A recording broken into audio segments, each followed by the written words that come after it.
Hey everybody, what's up? My name is Tim and welcome to my favorite place here on YouTube, Draw Too Much, my YouTube channel. Thank you so much for hanging out with me today. Today we're going to do something I think is really cool, and that's starting something kind of new. And that is a whole new training series on learning how to draw on an iPad. And now a lot of people have already been doing this, and I already know that, and I'm coming into this, I'm the late bloomer in this situation. But when it comes down to it, there's so much that's involved in the iPad that I want to make sure I can show you guys and show you what I do now that I have an iPad and I'm a fan of the iPad and I wouldn't change a thing about the iPad. It's time to look at what I personally do to create a professional drawing that I am literally selling for anywhere from $100 upwards to $400 or $500. So I want to show you my techniques, the software I use, the technology I use, and that will maybe help you in your goals of maybe becoming a professional artist or whatever you choose to do. So today I'm just going to jump right in. And we might do a quick highlight of two programs, and then we'll see where we go with this little series. Now, this is live. I am not actually on YouTube right now to actually see comments. I am going to quickly pull that up. I should have thought about that before I started recording, but I never think about these kinds of things. And that way I can keep an eye on your comments here. I will only answer comments that have questions regarding what we're talking about here. I'm not going to be chatting with anyone because I want this to be very thorough. But I do like the idea of doing it live so that you guys can watch along and see that more. And this is more casual, more personal with you guys in comparison to doing serious, professional, try to make it good video, which I do like to do. But in the scenario that I'm in here, I can't do proper lighting. I can't do a good background or anything because of our scenario that we're in right now. And if you're curious about that, go watch some of my other live videos. You'll know more about that. So anyway, let's get right down to what's going on. This is one of the most amazing pieces of technology I have used. This is the iPad Pro 12.9 or 13-inch. Now, some people, I think, would assume that 13-inch means bad luck, so I think that's why they called it the 12.9-inch. I don't know. That's just my theory. But I started drawing caricatures, cartoons, and everything on the old Intuos pads, you know, where you draw on a flat surface and you're looking at your computer monitor. A lot of guys start out there in the world of digital. And then I moved up to a Wacom Cintiq 12WX, which is a much smaller. It's a little smaller than this guy. And that was my first step into drawing from drawing on the screen. It was definitely a bit of a learning curve because maybe you might be used to the paper feel, and then you move up to this, which is glass or plastic, and it's a whole different feel. You get the hang. You get the hang of it over time. Now I've had the iPad Pro 12 and the 9.7 and the 12.9. The 12.9 is mine, 9.7 is my boss's, and this 12.9 is just so amazing. Everything's a mess around here, but I'm going to show you this. This right here is my latest screen. This is the Wacom Cintiq 21UX. This thing is an amazing, amazing screen.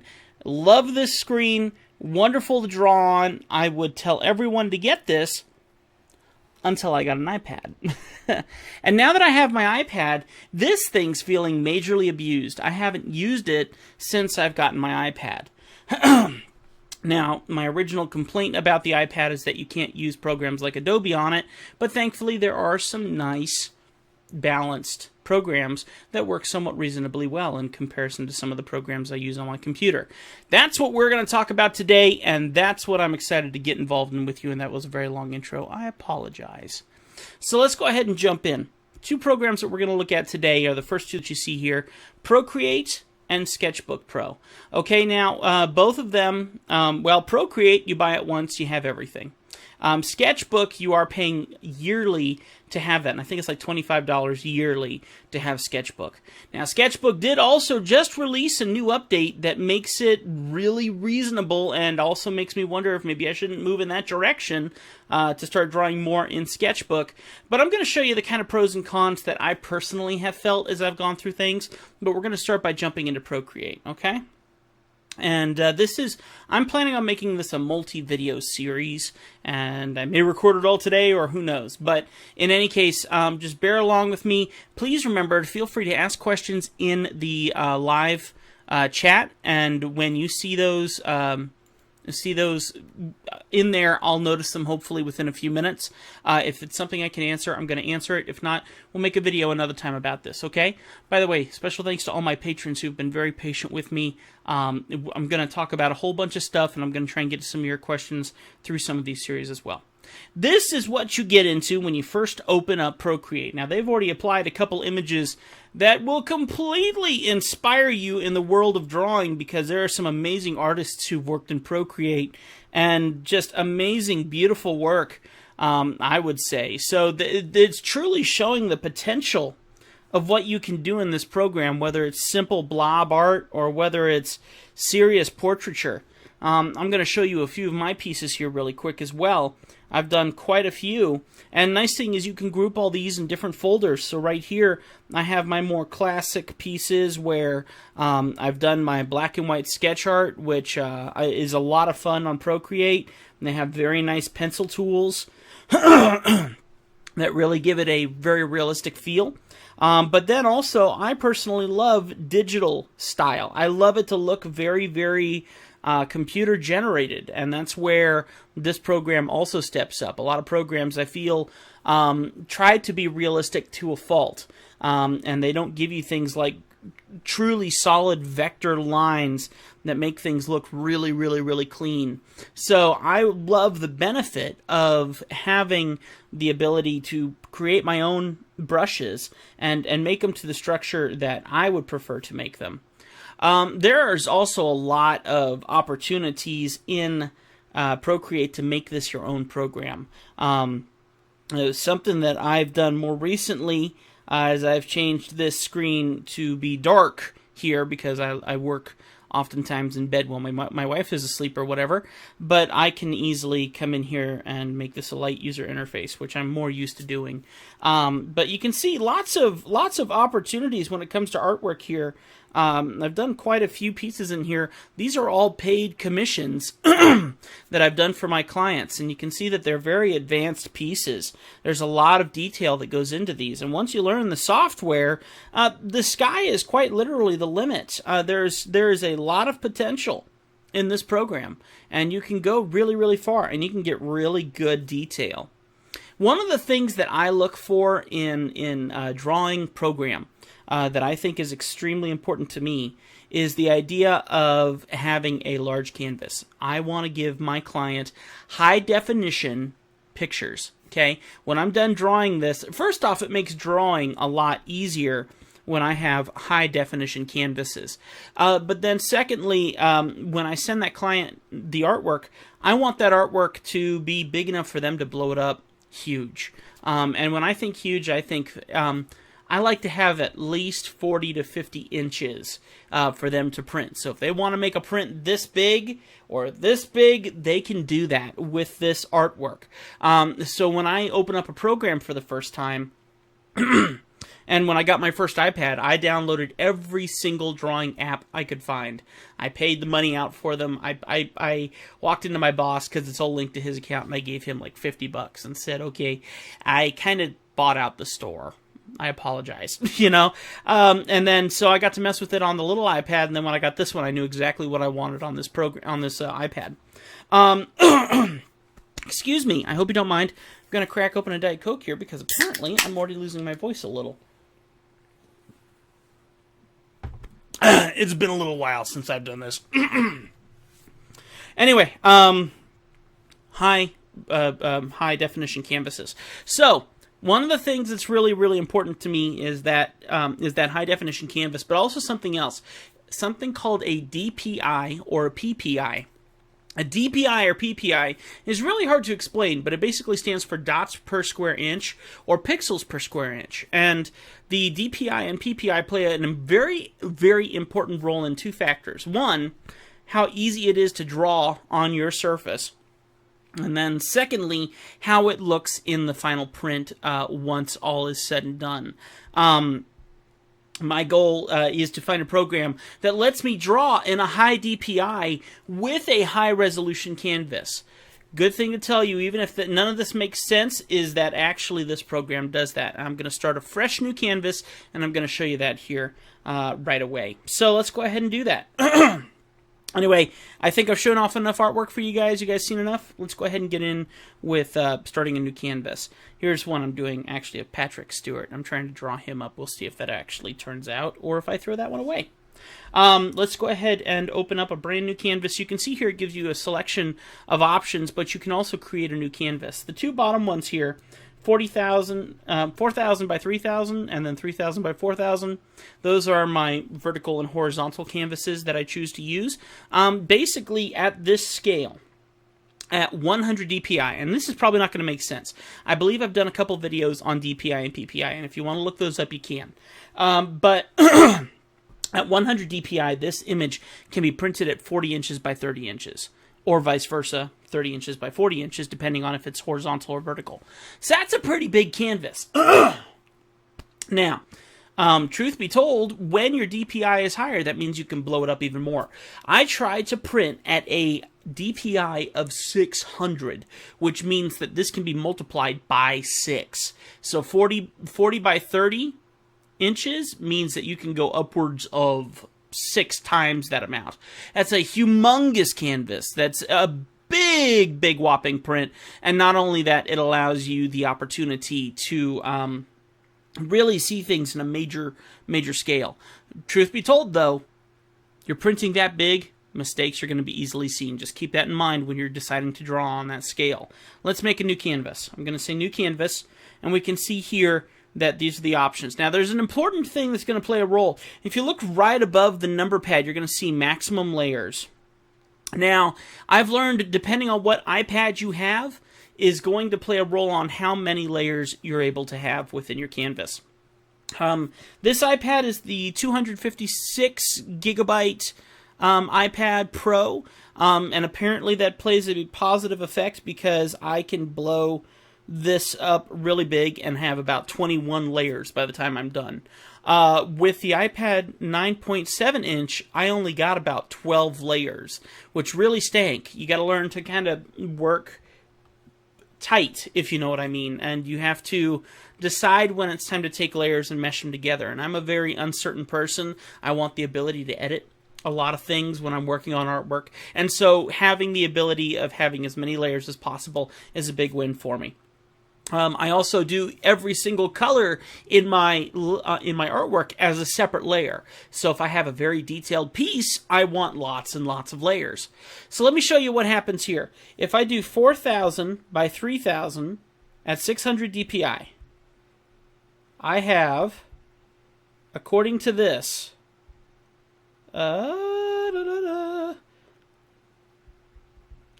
4,000 by 3,000. This is a little bit gimmicky. I have 40 layers that I can work with. Amazing. At 600 DPI, that means we can blow this up 6 times on a standard printer that prints at 100 DPI. Now, if you are printing a high-resolution image on a printer that's made to print at 300 DPI, then you can only blow this up twice, which means 80 inches by 60 inches. Still a great canvas. No problem there. So come in here, adjust your stuff in here, try and get that DPI nice and high. Your scanner, if you've ever used a scanner that scans paperwork and stuff like that, it can go upwards of 60, 100, 1,000, 200. It's a very, very long list of options there. So, next up, let's go ahead and open up this canvas and start looking at some of the features inside Procreate, okay? This right here was a winning point for me. This is one of the first things that inspired me about this program, is that I could at least choose the layers that I want, and then I could also name this option of what I want and find that later in the canvases that were right before here in here. So we're going to go ahead and, right here. So you can see that there are a bunch of different sizes. I don't know the DPIs of those different sizes. That's why I created my two. So I'm going to choose my horizontal canvas here. And now we're in our canvas. Like every iPad feature, you take two fingers, you pinch, you roll. And the thing is, I've worked with programs like Adobe on Cintiqs, and they don't feel this natural. You don't feel like you can do this to this perfection. And this is nice and smooth. For the record, the pen that I am using, the pencil, literally it's called the pencil, is the pencil specifically for the iPad Pro. And then I spent an extra $25 and I got this built specifically for this pencil, and I like it a lot. I'm getting the hang of it because I do like a thick pen or pencil. I come from a bunch of artists who work with very thick markers, so we're used to having a thick marker to hold on to. So this is very, very nice for me. They do make a couple different sheaths for these, but this pencil is amazing. Right here is the Wacom pen. Everyone's used to this. I love this more, and I like it. It's a little heavier than the Wacom pen, and it feels really, really sturdy. This feels like plastic. This feels sturdy. If I shake it, it doesn't make noise. If I shake this, it does. And there's just so much that's in this that's amazing. Not to mention that it can charge up on your iPad in the moment, and I think they say a minute charge will last for a half hour of drawing or something like that, which I've not tested that personally, but I do know we may run out of power sometime during this video, and we'll have to go from there. Okay. I'm not going to do any specific drawing here. What I am going to show you is some of the features of this program, and then I think because I'm taking so long, we're going to do another video talking about Sketchbook. So I know I'm changing my original plan, but we're already 16 minutes in, and I want to get through this program for you. Okay, so what you have over here is two sliders on the side. This one changes your opacity. This one changes your size, okay? And then if you need to change colors, you hit this in the middle here, and it'll bring up this color option that you can then take around your canvas and release, and that will select that color. It's very, very cool. Now, I also have this program, so if I just touch my finger down and I hold it there, it will bring that up as well, which is also a very, very important tool. Let's hop over into our basic settings here. I'm not worried about showing you too much of this. I'm more concerned about showing you how this affects my artwork. You can insert flat images, which is very, very important to me. Canvas, there's some options for Canvas. If you pay a couple extra bucks, you get to be part of the beta systems. Perspective Guide, which I personally have not used as much as of yet, is part of that beta stuff. You can flip the canvas horizontally and you can flip it vertically. The only thing you cannot do, sadly, is rotate it. Is rotate the canvas other than rotating it with your fingers. But if you want to tell the program to save the canvas as a vertical canvas or a horizontal canvas, you can't do that, which kind of stinks. But a couple other little details there. Opacity, Gaussian blur, motion blur, perspective blur, sharpen, noise, hue and saturation, which I use a lot, color balance, curves, recolor. There's a bunch of options under adjustments, which do come in handy. Hue, saturation, and brightness is the one I use the most. This weird little button here is basically your selection tool. I call it the crawling ants tool, and that's your selection. You hit the arrow next to it, and if there was something within this layer, it would select it. You could move it around the canvas, blah, blah, blah, so on and so forth. You get what I'm saying. Next one over here, let me get away from whatever this sucker's doing. There we go.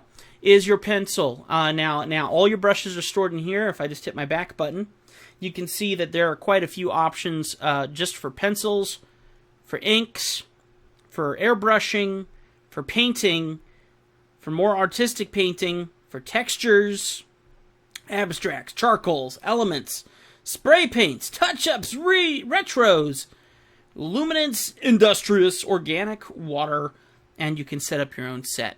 One thing I don't like about this is that you really can't move these around too much. At least I couldn't in the old iPad, but I mean, like here, I'm trying to move this, and if I wanted to move it over towards the front, all I can do is move it within this category. So if I wanted to set up my own brush palette and then move that to the front of the line, I can't do that, which is kind of a bummer. I think they need to work on that. Unless I'm doing something wrong, but I honestly don't think I am. Now, my 3 brushes that I really use a lot. Under sketching, I've created a pencil called Tim's Pencil. And basically, I've made this pencil so that it will do thick to thin and also have some opacity in it.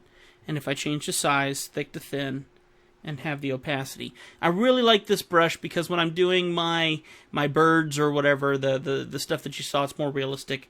Doing cross hatching and things like that work really, really well with this brush. And you'll make your own brushes. So I don't know if there's a way to export these brushes. If there was, then I would give these to my patrons. But honestly, I don't know if there is a way to do that.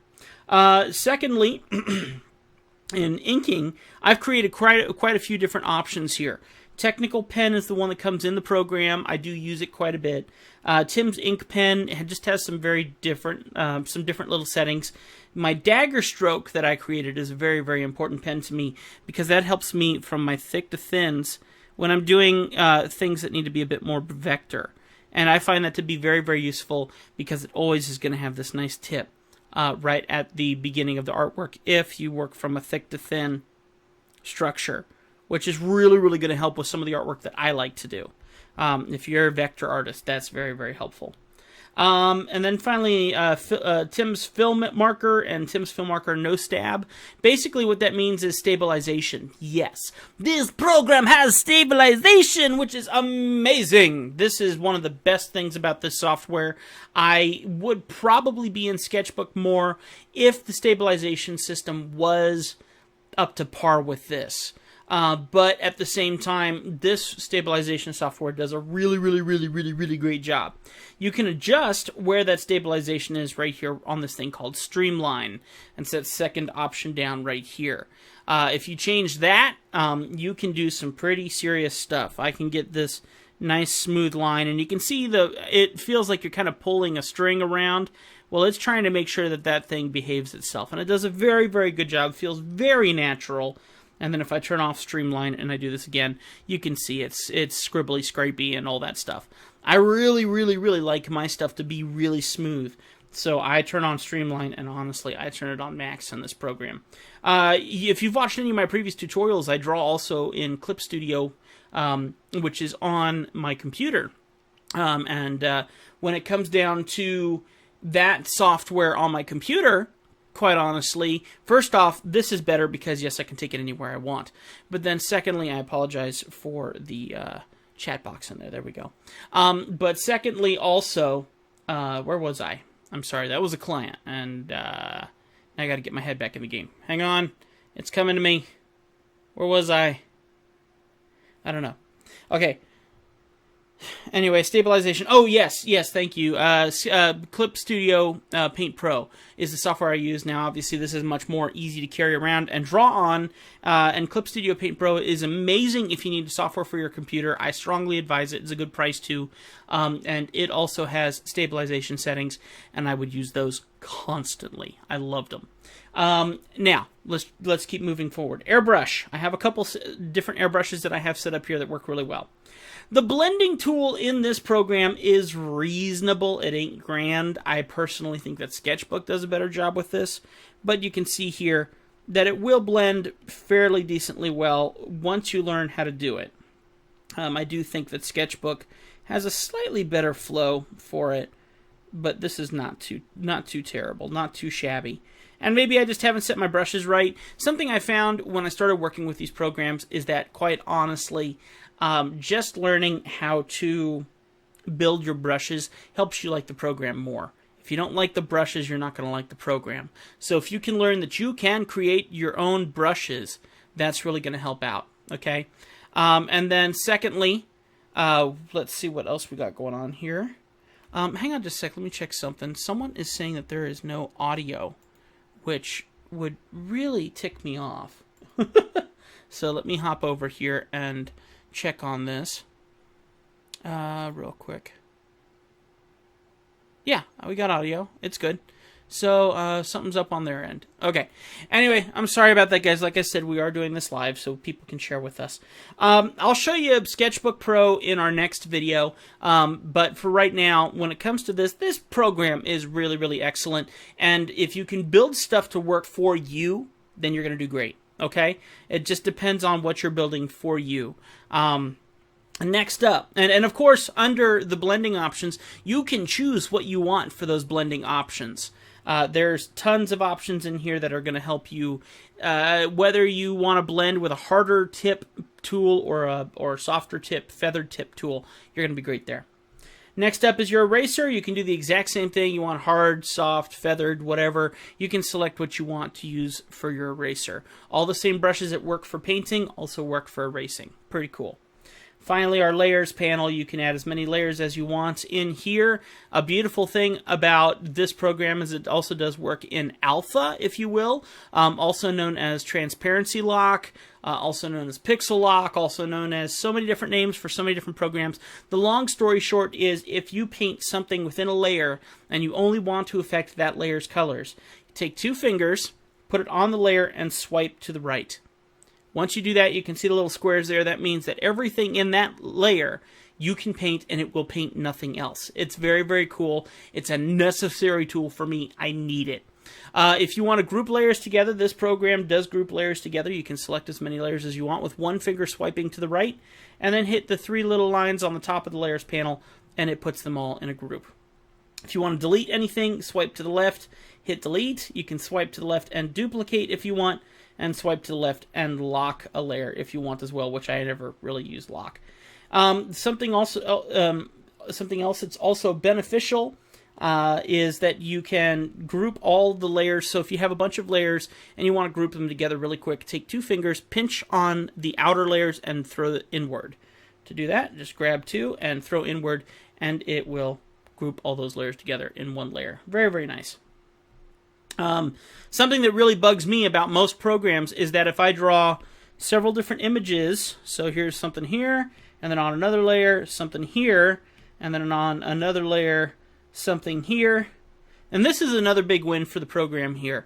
These are on 3 different layers. In some programs, they don't have a selection for one layer, so when you move something, you're only moving one object, which stinks.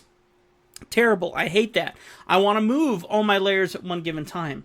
So I can select all 3 of these layers by swiping to the right, and now I can move all 3 layers. Beautiful. I'm sorry. That's a win. That's gorgeous. That's a must. That really should be something that's in every program. Once again, 3 together and pinch. Now it's all one layer. Also very nice. We're going to delete that. Finally, your color palette over here, you can put in your own colors that you want. You can select from their line of palettes. You can make your own, which is wonderful.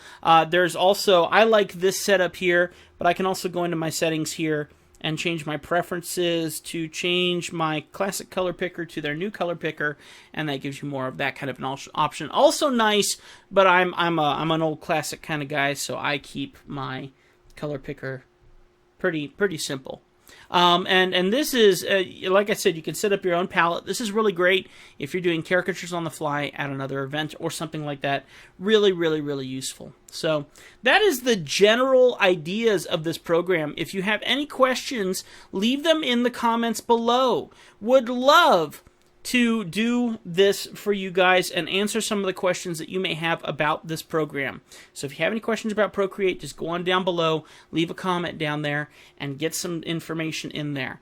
And that's all there is to this program for now. This is a very in-depth program. There's lots of options, or should I say app.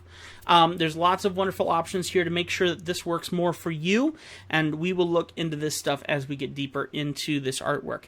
Once again, guys, thank you so much for hanging out with me here on my channel, Draw Too Much. Please remember that you can follow me on Patreon if you would like to support me. That would be an amazing help. Thank you so much to all my patrons who donate for these videos. It means a lot to me. And then also, of course, you can stop by my Facebook page, which is Draw Too Much on Facebook, and then also anything else. I'm also on Instagram, also there as Draw Too Much. So look me up all over the place. I'm all over the place. Actually, it's Legacy Studio Productions. Anyway, look me up on Facebook at Draw Too Much. That's the easiest way to find me. I'm on there most of the time. I got a lot of little drawings on there. Oh, the best thing about this program, which is absolutely amazing, and I'm going to show you this and then we're going to scoot. The best completion, and I've been using this constantly. It's gorgeous. So guys, thank you so much for watching this tutorial. I hope that it helped you out, and I hope it did okay, because it looks like we might have had some errors on getting this working online. So hopefully it's nice and smooth. Thank you so much for hanging out with me. I'll see you next time right here on another video, where next time we're going to go ahead and take a look at Sketchbook Pro. I'll see you guys next time. Be brave. You are amazing, beautiful people. I'll see you next time.